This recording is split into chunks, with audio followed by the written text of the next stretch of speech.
permiso entón para comezar, non? Ben, eu son Sara, son a responsable de comunicación en Xerais.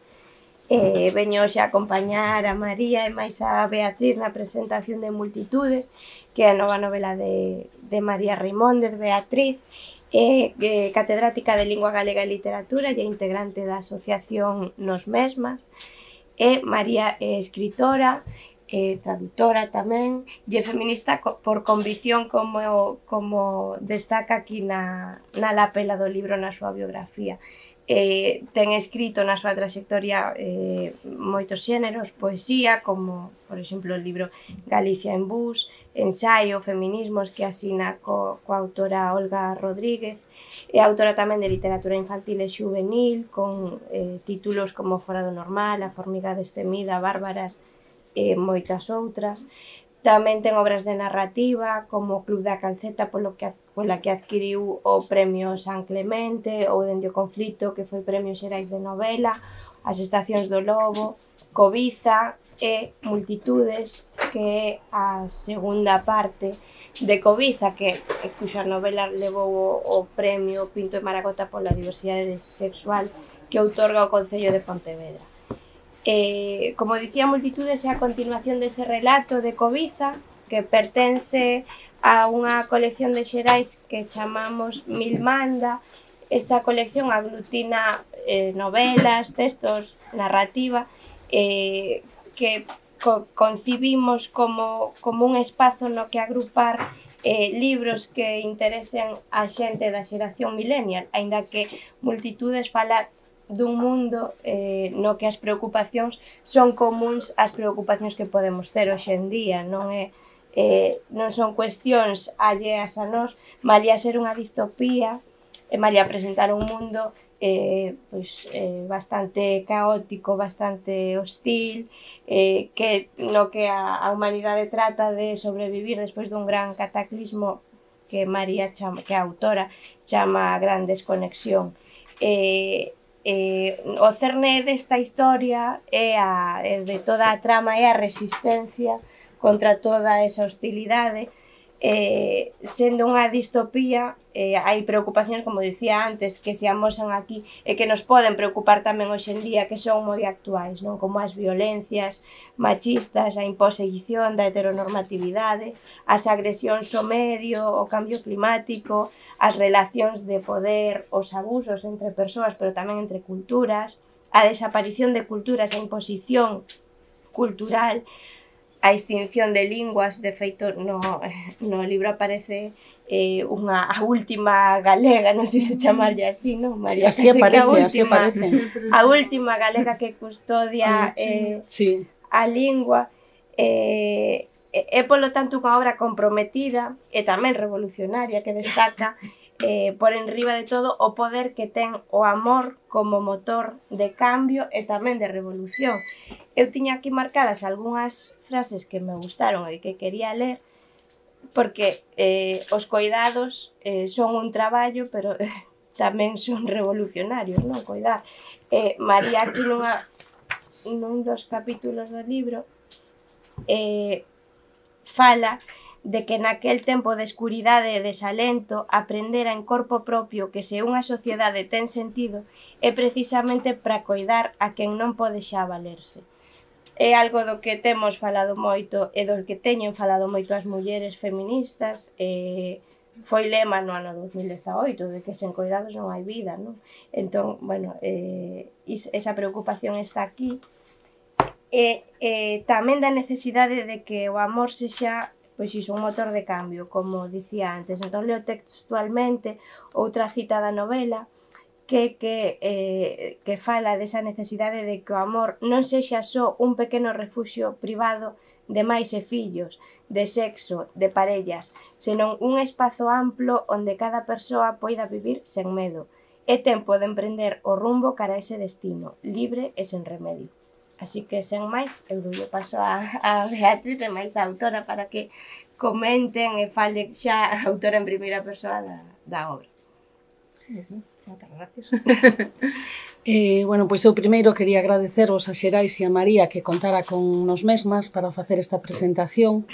Direiche que había máis candidatas en nos mesmas. Non somos fan de María porque compartimos principios feministas e de defensa dos dereitos LGTBIQ, do ecoloxismo, así que, e nos encantan as túas novelas. Así que, bueno, pero eu ofrecime voluntaria e como ademais son profe de galego, pois tive preferencia. Para entonces, algo tiña que valer ser profe de galego, non? Pensamos en facer isto como, bueno, pois eu fagolle preguntas e ela ao fío das preguntas pois vai respondendo, así un pouco máis dinámico. Se queredes vos preguntar algo tamén, pois tamén. Esperemos que quede espazo tamén para se vos queredes facer preguntas. Entonces, empezo coa primeira. Os dous libros foron concibidos como... O sea, Multitudes é a continuación de Cobiza. Xa non falo do libro porque xa falou Sara. Os dous libros foron concibidos como unha unidade desde o principio ou unha vez que publicaches o primeiro xurdiuche a necesidade de continuar co seguinte? Bueno, boas tardes e moitas grazas por estardes aquí, tamén a Sara e a Bea por acompañarme. Sí, hai que, para falar de Multitudes temos que falar de Cobiza, claro, porque son dous libros que unha continuidade do outro, non é como noutras ocasións na miña vida literaria está ese ciclo dos elementos, non, que as novelas son independentes e interdependentes, pero neste caso sí que é pois máis convencional no sentido de que é unha continuidade. Sí, realmente Multitudes xa estaba iniciada a súa escrita cando escribín Cobiza. De feito, decidín rematar a trama nun punto, porque me parecía que era demasiado complexo continuar nunha única novela, porque pasan moitas cousas, non? En Multitudes creo que aínda pasan máis cousas que en Cobiza. Entón, parecíame que era demasiado complexo a hora de ler toda esa morea de cousas así dun golpe. E, bueno, pois, non é que estivese o libro totalmente deseñado, pero sí que cando rematei Cobiza xa estaba iniciado Multitudes, por dicirlo así. Sendo así, é necesario ler Cobiza para ler Multitudes ou poden funcionar independentemente? Eu creo que hai que ler Cobiza para entender Multitudes, pero se alguén lee só Multitudes e o entende, por favor que me avise e deixo de dicir isto. Pero eu creo que é moi difícil entender Multitudes en ler Cobiza. Vamos, eu non me puxen nesa tesitura, non, a hora de escribir, pois xa digo, é unha escrita de continuidade. Entón non sei como pode ser a experiencia de ler Multitudes en ler Cobiza, porque claro, hai moitos elementos da trama, digamos que esta historia na súa totalidade está un pouco escrita como en capas, non? Entón en Cobiza temos a posibilidade de acceder a algunhas capas, en Multitudes a outras, e aínda quedan outras por desenterrar, non? Porque a trama vai un pouquiño ás veces cara atrás no tempo, e Multitudes recupera cousas que aparecen en Cobiza, que quedaron aí, bueno, pois un pouco máis anecdóticas, non? Que aquí descubrimos realmente que foi o que pasou, non? En certos espazos. Bueno, eu teño que decir que eu lera Cobiza, pero fai, pois non sei cando saiu, fai un par de anos, non? No 2021. E teño unha memoria pésima. E lin Multitudes e sí, o sea, sí, a ver, recordaba lixeiramente máis ou menos a trama, pero sí, podese ler agora. É verdad que despois, revisando Cobiza, pois sí que, en fin, queda todo moito máis no seu sitio, pero sí, creo que se podería ler, o mellor perdeste algunha cousa, ¿no? Porque a referencia aos personaxes, etc., son os mesmos, que hai unha continuidade, pero bueno, creo que sí que se podería ler.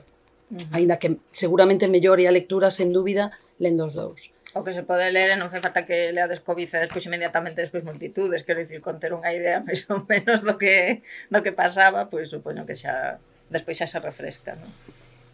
Os dous libros, tanto Cobiza como Multitudes, están dedicados a túa nai, pero no segundo a dedicatoria dice para a miña nai que xa non poderá ler esta continuidade, non? E eu lendo a novela quería vos ler un fragmento porque me pareceu no momento que lin esta parte evocoume inmediatamente a dedicatoria do libro de Multitudes. Entonces, bueno, pues vou ler este pequeno fragmento. Un dos personaxes no momento de dar a luz, ou xusto despois de dar a luz. Durante o parto sentín toda a forza de miña mai parindo a Rubén. Sentín que hai un alén dende o cal ela me acompaña, un alén de enerxía, de seres que pasan a outra fase da vida se romper o vínculo con esta. Se cadra a súa morte ficou unida como por un fío umbilical. O do ser novo durísimo como de resina, mesmo de andar tivo dificultades para cortalo e anoalo. A todas as que pariron antes, e a este ser que parín eu co esforzo soberano do meu corpo. Entre os alampos de luz que a dor me provocaba sentía a forza da miña nai, tanto tempo xa ausente nesa fenda que atravesa a unha ao resto da vida, máis presente sempre en cada día, silenciosa como se a todo o que me tiña que dicir mo dixese en vida, guardada nun recuncho íntimo e de pranto, como un diamante daqueles que noutrora extraían da terra da cal proveño, mais que se abriu no meu peito, no meu útero e na miña vaxina para coa forza da dor, da perda, abrir paso á forza da vida nova. A mí me parece que que aquí hai algo pois dese sentimento que move esta dedicatoria, non? Sí, é curioso que ás veces cando falan de Covid, e agora estou tamén revivindo, non, pola traducción ao castelán, falan, a maternidade. Bueno, creo que Covid fala da reproducción, e a maternidade é outra cousa, non? E que aí sí que se fala máis da maternidade, non? Eu creo que Multitudes fala máis bueno, pois desas relacións, non? Neste caso, unha relación física dun parto que se está narrando, pero creo que Multitudes explora máis, non, os procesos realmente de vivir, pois de ter unha máis, non? E sí, claro, evidentemente está tamén relacionado coa miña experiencia de vida coa miña propia mãe, non? Con respecto ao título, no caso de Cobiza, ao longo do libro quedaba claro que a cobiza era pois a cobiza que levou a gran desconexión, non? A este feito apocalíptico. No caso de Multitudes, o título? Ui, pois para min está clarísimo tamén. Que crees? Que opinas? Bueno, non sei, se refire ao volume de personaxes que claro, circulan. Sempre, cando escribo, a forma e o fondo teñen que encaixar, non? Sempre o digo, seguro que se algunha vez me escoitastes falar, pois sempre digo isto, non? Para poder escribir necesito que o que quero contar e a maneira de contalo encaixen.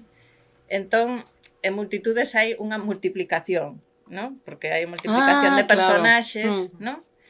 Aparecen máis personaxes dos que xa coñecíamos, hai, sin facer moitos spoilers que dicen agora en moderno, pois tampouco vamos contar todo, pero hai multiplicacións de seres, vamos a dicir así, pero creo que, digamos, filosóficamente tamén é cal é a chave, non? Para solucionar os problemas que se presentaron en Cobiza, a chave son as multitudes, non? E como a organización das multitudes, digámoslo así, non? Eu creo que iso é un pouco o espírito que move a novela, e a moitos niveis, a nivel formal, con esa multiplicación de espazos tamén, multiplicación de voces que antes non estaban presentes en Cobiza, e con esa idea de que somos as multitudes, non? Organizadas, as que realmente temos a capacidade de transformar, máis que a persoa individual, non? Como solución a problemas que non son individuais, que son colectivos e sociais. Eu pensaba que estaba clarísimo, pero...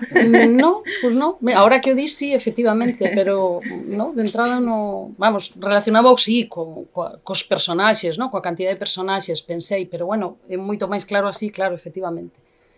En Cobiza, o libro centrábase nese mundo distópico, como se chegou aí, non? En Multitudes, en cambio, estamos xa na creación da utopía, na posta en práctica da utopía. Eu creo que estamos sempre na creación da realidade, tanto en Cobiza como en Multitudes, como aquí, como en calquera lugar. Sempre estamos creando a realidade, estamos creando o agora. Entón, eu non lle chamaría utopía, eu máis ben é a visión. Multitudes para min é un texto máis esperanzado, no sentido en que hai máis acción en contra. Claro, necesitamos coñecer primeiro o que acontece, que eso sería Cobiza, e nese sentido, pois, eu creo que é unha novela máis dura, non? En canto ao que se conta, porque son situacións pois, máis desagradables, vamos a dicir así, de lerse. E multitudes é xa un paso máis, non? De cara a onde queremos camiñar cando saímos desa situación, cales son as alternativas e, sobre todo, quen presenta esas alternativas, non? Que presentan esas alternativas. Digamos que eso é un pouquiño que quería explorar nesta segunda parte, non? Entón, claro, máis a diferenza de Covid anda hai dous tempos, non? Un máis no futuro máis próximo e outro no futuro máis afastado. Pois aquí xa está todo como máis nun presente, non? Na novela fanse moita reflexión sobre o custe para a natureza e para o ser humano do progreso e do capitalismo salvaxe. O progreso é inimigo? O futuro está na volta ao primitivo? No, eu creo que o futuro está na destrucción dos dous conceptos, porque o concepto do progreso e o concepto do primitivo son os dous sumamente problemáticos para min, polo menos, non? E creo que tamén a novela explora iso, non? Que denominamos progreso? Claro, agora somos conscientes de que o que durante moito tempo denominamos progreso en realidade foi un proceso de destrucción do que non fomos conscientes ata pasado un tempo. Que denominamos primitivo?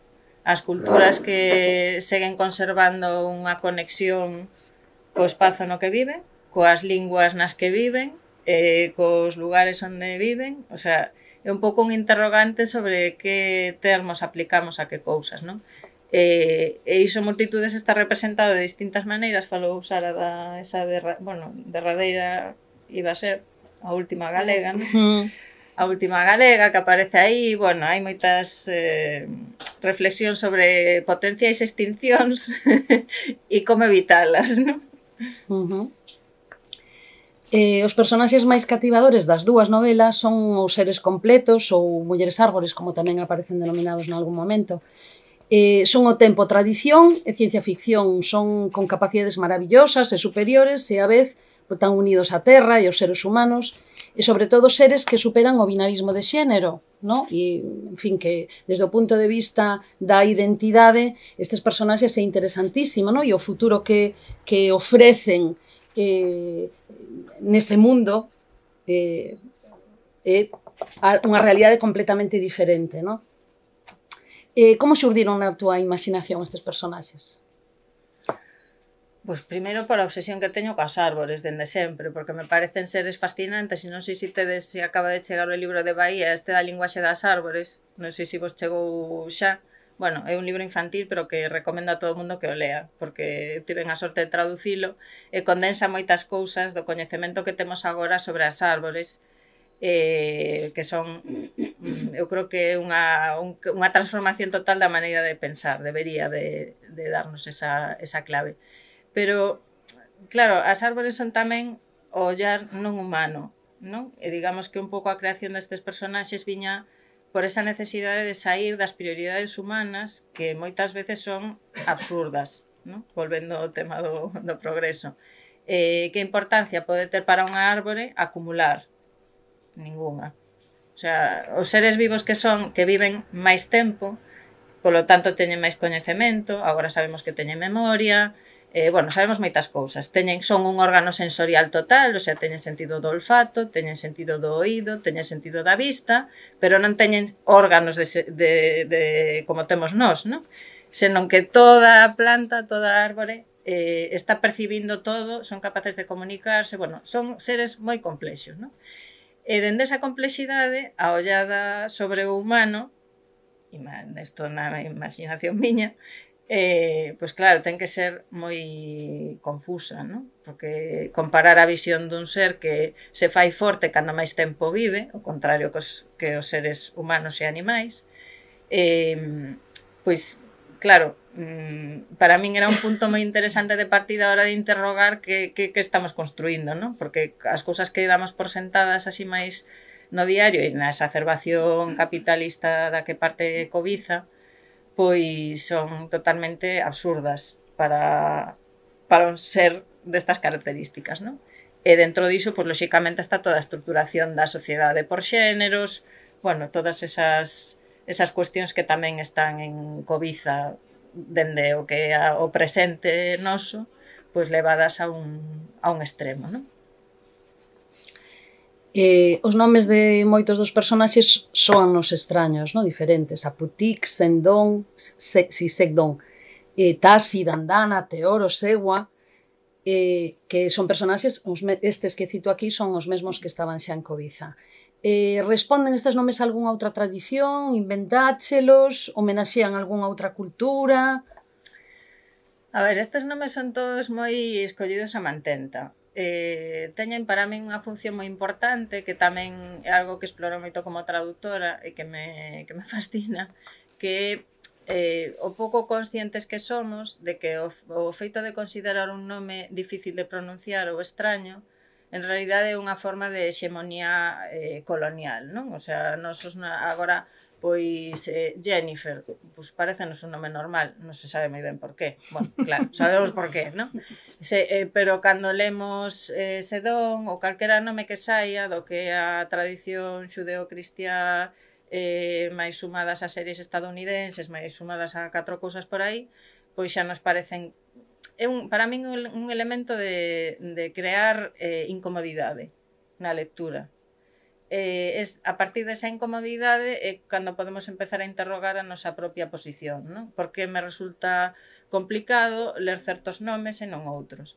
Entón, os nomes no texto están moi escollidos, son nomes sempre que teñen a súa función nese sentido e outras. Os nomes dos seres completos son nomes concretos que existen na historia, que se corresponden, non vos vou dar todo o rollo porque podedes buscar vos pola vosa conta, como interrogante, pero sí, de feito acaban de facer unha película hai pouco que trata desa historia na que os seres completos son os nomes, non? Teñen moita relevancia, son, bueno, a historia dunha parte de África Occidental, son nomes tirados de personaxes ou de persoas, máis ben, que existiron, de mulleres que existiron. O mesmo acontece cos nomes que aparecen os outros que mencionabas, non? Teoro, Aputik. Todos son nomes que se alguén, é como se eu vos digo agora, imaginada que se publica un libro, non sei, vou dicir, na China, e alguén se chama Marusha. Se nos lemos ese libro, sabemos perfectamente que Marusha, case con total probabilidade, é unha muller galega, non? Porque pola lingua xa asociamos. Claro, na China seguramente Marusha non lles dice nada. Pois isto é igual.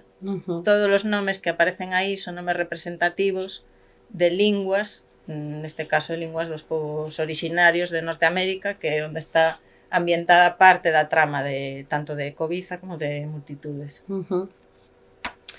As personaxes que se definen como mulleres na novela, digo así, porque, bueno, hai moito xogo de identidade na novela, pero as personaxes que aparecen definidas como mulleres son proactivas, decididas, loitadoras, superan traumas durísimos que lles fai sufrir a gran desconexión. Que podemos dicir dos personaxes masculinos? Nada. Es que... Hai algún, porque a verdade é que... Sí, hai algún, sí. Algún debe haber.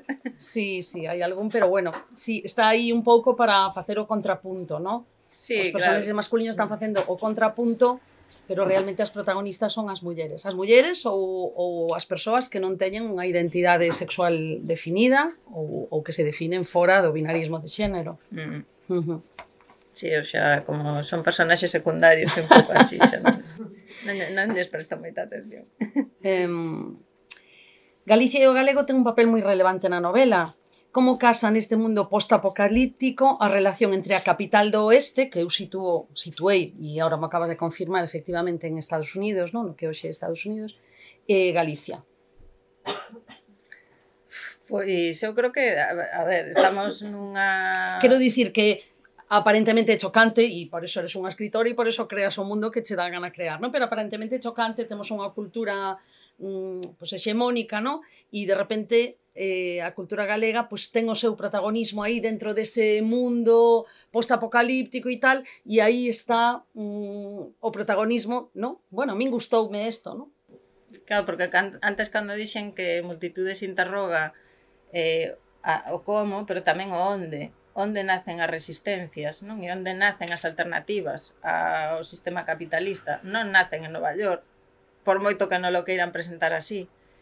Onde nacen as alternativas ao sistema sexo-xénero? Non nacen en Stonewall. Nacen en moitos outros lugares, onde o sustrato das propias culturas é un sustrato moito máis diverso, incluída a nosa.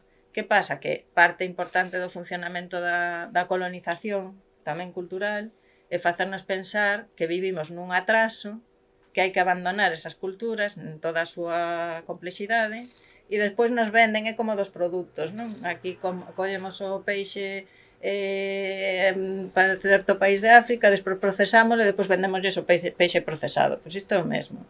Entón é un pouco tamén a interrogación dende a nosa propia posición, non? Un pouco un espello de como manter as nosas culturas, e aí tamén aparece esa idea da conexión, non? Coas nosas outras, que están tamén neses mesmos espazos, con todas as diferenzas que hai, como manter esa raíz e esa conexión é o único que nos pode dar a resolución, non? A desfeita. Entón, por iso é tan importante Multitudes, que hai aí unha especie de amago de regreso que non regresa onde tiña que ir, non? Ao final de Cobiza, hai, bueno, pues son seres que marchan, non?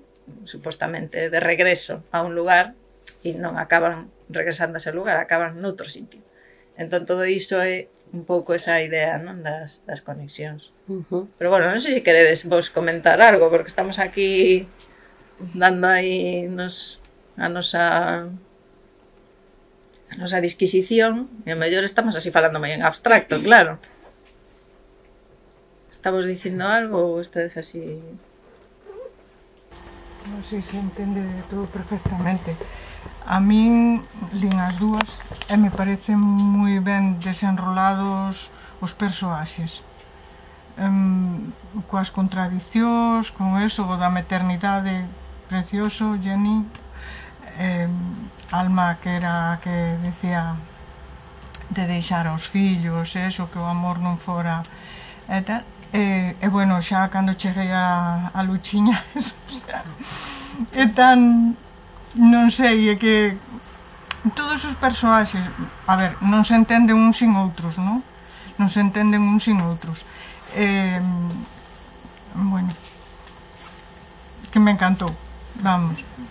Bueno, creo que tamén a idea de Multitudes é un pouco esa polifonía que nos permite tratar os temas sin que haxa só unha visión, que ás veces, pues, cando as novelas son de personaxe, que eu teño escrito moitas, pues claro, é a visión só dese personaxe e ves todo a través desa, digamos, deses ollos. Pero no caso de Cobiza e de Multitudes tamén me interesaba esa multiplicidade, ¿no? Sobre os mesmos temas, como comentabas, pues, a maternidade ou outras cuestións que aparecen, non hai unha única representación, como normal, non hai unha única visión ou non hai un único discurso sobre moitas cousas, porque tamén hai desacordos, tamén hai tirapuxas, hai personaxes que evolucionan dunha maneira e doutra, e iso é o que, bueno, a min tamén formalmente me interesaba, non, destas novelas, o espazo da ciencia ficción ou da literatura especulativa, como lle queramos chamar, pero tamén, xa digo, sobre todo a posibilidade de traballar con distintas voces, con distintas capas, non? E con distintos tempos incluso. Bueno, para min é unha diversión tamén como autora, non? Crear eses personaxes e ir vivindo as súas contradicións e as súas descubertas, non? Decepcións, despedidas ás veces. E eses espazos que son así tan difusos, por que escolliches que fosen difusos? Que, bueno, máis ou menos ao final acaba unha colocando as cousas no sitio, non? Pero bueno, exixe unha certa concentración, non? Para colocalas, porque non hai intención por parte túa de dicirche desde o principio isto é aquí, non? Para min eran bastante evidentes os espazos, non? Porque creo que dou suficientes claves para saber máis ou menos de onde estamos falando, non? Pois iso, a capital do oeste, onde máis pode ser que Norteamérica, non? Partindo do noso presente. Un sitio cheo de eucaliptos onde subiu o nivel do mar, que xa cartabón quedara a 200 metros por debaixo, pois onde vai ser, non? Vas descubrindo despois cachos está esa costa cando volven en barco e esa bueno, sí, que chegan a unha costa que ao principio pensei que era unha illa, despois xa me din conta que non era illa ninguna, que claro, é a costa galega, entendo. Claro, pero a costa galega cando suba ao mar, quen sabe como que costa galega imos ter, non? coa subida do nivel do mar, a costa que pensamos que temos hoxe, pois seguramente sexa outra distinta. E do personaxe de Luchiña, a min tamén me encantou, tamén che quería... De feito, Bueno, quería Luchiña ler... podemos desvelar que é a última galega, como se mencionou, para chamar polo nome. Quería ler un cachiño... porque ten un modo de falar moi particular, está caracterizada por un modo de falar particular e que é intencionado.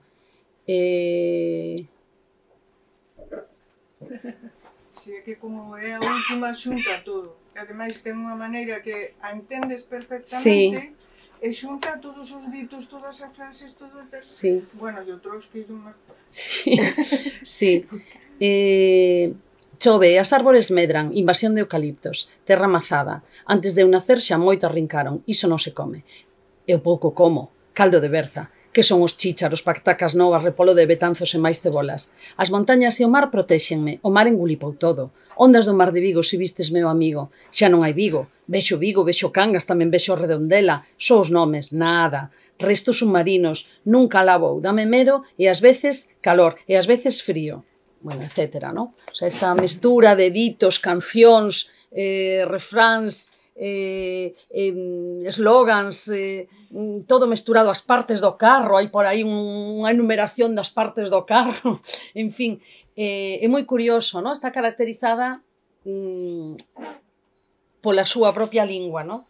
E isto eu entendo que ten unha razón de ser, pero bueno, pregúntocho a ti. Imaginade cando saen esas noticias tremendas de morreu a última falante. Vale, morreu é triste, pero esa persoa en vida máis triste aínda, porque cando ti és a última falante dunha lingua, toda a lingua que existe só existe en ti, que é un pouco a reflexión dese personaxe. Sí. O sea, ti és responsable de guardar en ti todo o coñecemento. Imaginade que agora tivesedes que ter o coñecemento total da lingua galega residise só en vos. Pois claro, o intento é manter vivo todo tipo de cousas, non? E ademais sen ter ninguén con que falar, porque é unha persoa que vive soa, bueno, con can e un porco, pero non responde moito. Entón, claro, esa digamos, pois, alleamento entre alguén que vive en total illamento e con esa responsabilidade de que todo o galego que hai é o galego que la fala, que lembra. Entón, en certa ocasión ficaban poucos falantes, eran dúas persoas, unha muller e un home, e resulta que non se falaban. Entón, esa lingua podría desaparecer si non se falaban, non, porque as linguas son para comunicarse, non? Porque se ti falas só, si monologas, non sei, as linguas son para, non? Para interconectarte, para falar coa outra persoa, para saber como pensa. Entonces, agora se está producindo unha extinción das linguas e da natureza que ten que ver, penso eu, co sistema capitalista que quere todo uniformado, todo que sea igual, que todos falemos o mismo, que todas pensemos o mismo. Eu quería saber se ti pensas que o capitalismo é compatível con a vida, con o ecosistema. non. Así directamente a contestación é que non. O sea, compatible é porque estamos vivas, estamos aquí, entón compatible é porque hai capitalismo e hai seres humanos vivos. Agora, que sexa como estrutura compatible coa idea da vida, non. E de feito, en Cobiza, en ese mundo que se presenta, hai lingua única. O que pasa é que sempre debaixo dunha lingua única hai outras linguas que sobreviven, por eso hai unha luchiña en multitudes, porque supostamente non debía de existir ninguna outra lingua máis que a lingua única. E en multitudes, de feito, hai unha serie de personaxes que non entenden nada do que ela di porque só falan a lingua única. É dicir, aí é onde en ese momento amosase un pouco a ficción do que é unha lingua única. Que, en realidade, ao final, non se poden comunicar, non? Con esta persoa que aparece, non vamos a explicar agora así en que circunstancias, pero non poden comunicarse.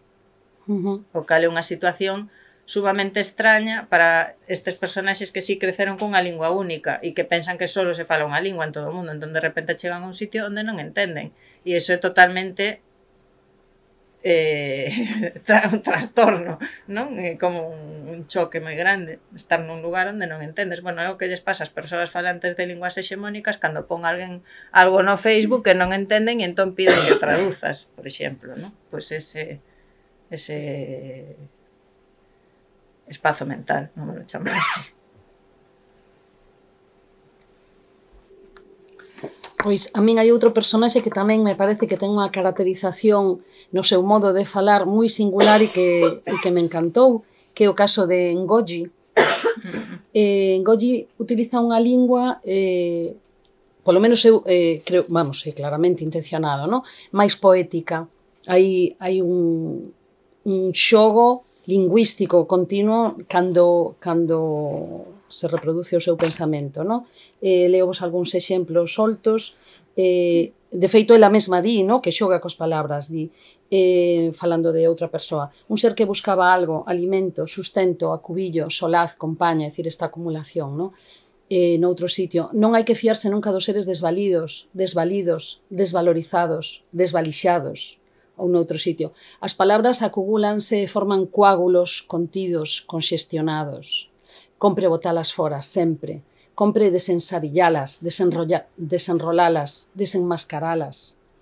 Ou unha literación que me parece unha frase maravillosa. Algo en min ia perdéndose, danzando a deriva a danza dos dentes dondos dobrados dentro do abdome do descrédito. Me parece unha frase, unha oración maravillosa. Incluso na parte en que aparece Ngozi, aparecen poemas dentro do libro, non? Isto débese a algunha razón que escolleras este personaxe para utilizar esta lingua para incidir máis nunha linguaxe máis poética?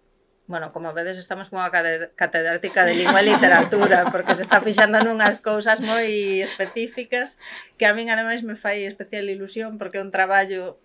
A ver, un traballo que se fai e que digamos, ten unha finalidade funcional no sentido de que esa maneira de narrar, entendo o que procuro, non?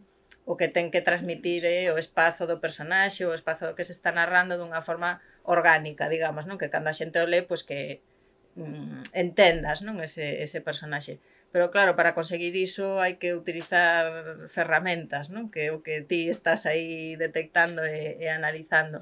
E sí que é certo que, claro, cada personaxe ten unha maneira de falar bastante individualizada, e claro, nestes dous casos que mencionabas, o de Luchiña, que xa comentamos un poquinho sin desvelar maiores cousas da trama, pois quen é.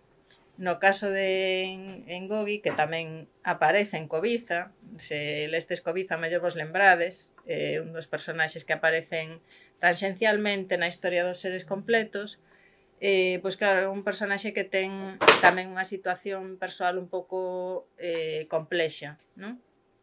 Que quedou ali naquel lugar onde proveñen os seres completos, no fogar, e non sabíamos nada da súa historia, non? Entón é unha maneira de achegarnos o que pasou e de comprender tamén a súa alteridade, non? Dentro do seu mundo, un personaxe bastante complexo. E as voces que falan en poemas sempre son voces non humanas, non? Voces de ultratumba neste caso realmente, sí. Non? Quen está falando. Sí, eu creo que moitas veces, bueno, temos aquí a Marta da Costa, que é unha tremenda poeta, pero que seguramente me pode corrixir, pero creo que a poesía tamén ten ese potencial de ser a voz do non humano, a voz do... Bueno, pois non necesariamente do ser humano concebido dende a óptica do pensamento occidental patriarcal, non?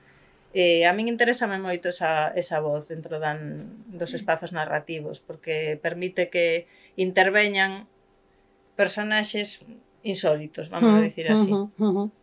Totalmente, sí. Que sigan estando presentes a través desas voces, non? Que son como, nese caso, como un eco, non? Que está aí acompañando a ese personaxe que é a Ngogi, bueno, que está pasando por unha situación, que está contando unha situación complicada, non?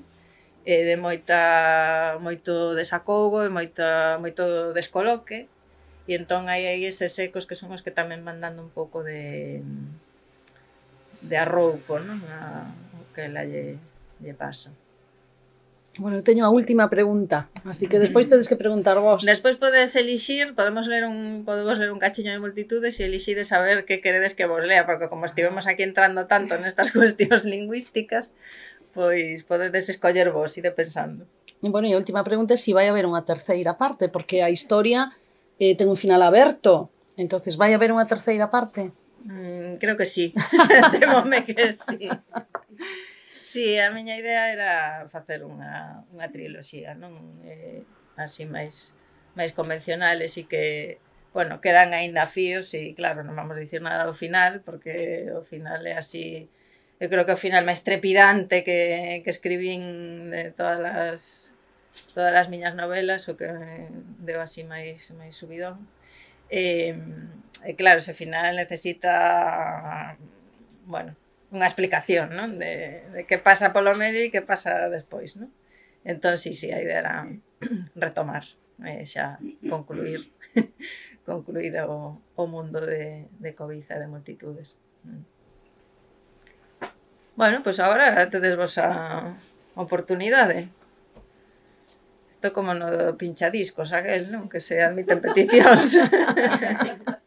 Como estivemos falando así tanto tan concretamente, pois non sei se tedes Cantas partes ten? curiosidades ou...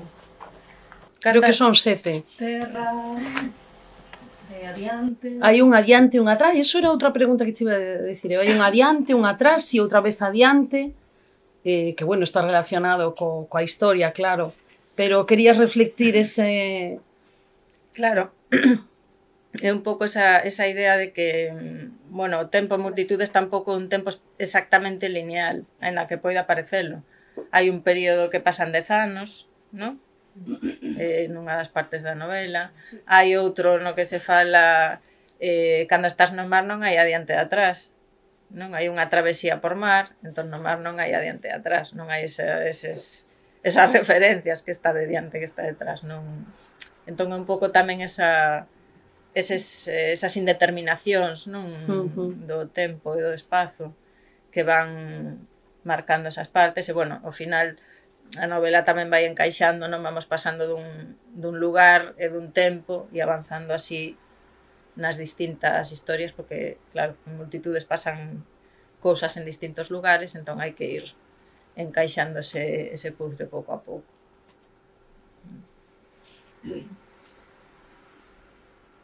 Cando Bea me dixo que ia presentar o teu libro Multitudes, inmediatamente se me veu a cabeza a Multitudes queer de Pol Preciado e non sei se está relacionado con algo, se crees que a rareza é un horizonte de solución ou non. A rareza é futuro e solución. Claro, a ver, non me quería meter eu xa en tantas cuestións filosóficas, pero bueno, sí que sabemos que hai toda a filosofía da masa, non? E da multitude. E como a masa, pois xa sabemos a que nos referimos, non? E como se estuda, pois, nas teorías sobre o fascismo, non? Que estamos nestes días en plena exemplificación, non? E como se crea esa idea de masa fronte á idea de multitude. Multitude e aglutinación, no caso da novela especificamente, de outredades, non? Poderíamos dicilo así, como esas outredades no momento en que atopan a intersección, estamos falando de interseccionalidade, pois no momento en que atopan a intersección é onde hai capacidade de acción política. Isto para te estou traducindo agora a novela a teoría, que non é, na novela non se fala desto, non? Pero sí que digamos que a base, o sea, falase disto non nestes termos, claro está. Digamos que a base, non, desa alternativa si é articulación, que non é algo doado tampouco, porque na novela hai moitas dificultades para atopar eses puntos en comuns, E iso tamén o que explora as multitudes non son simplemente reunir xente. Eso é a masa. A multitude é outra cousa, non? E como, bueno, cale a visión arbórea tamén é pensar cale o peso do individual fronte ao peso da colectividade, non? Entón, a partir de aí pasan certas desgrazas, certas sorpresas, e tamén a perspectiva temporal das árbores, que non é a nosa. E que nesta novela é moi importante tamén o tempo que pasa.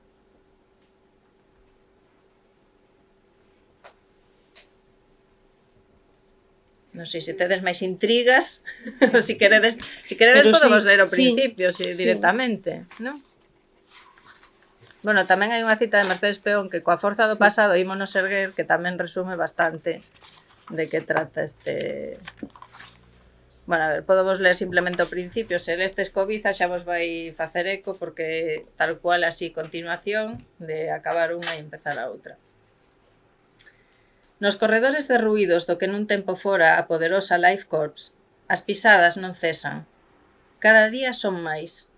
Os rumores do acontecido espalláranse polos restos das estradas, onde se obrigaba os traballos forzados de picar o cemento para chegarse á terra, polos campos máis arredados onde se cultivaba baixo o látego, mesmo alén, polos prados e polos bosques, onde aínda a mau das familias era tenue, mais que, nos últimos tempos, fora collendo forza.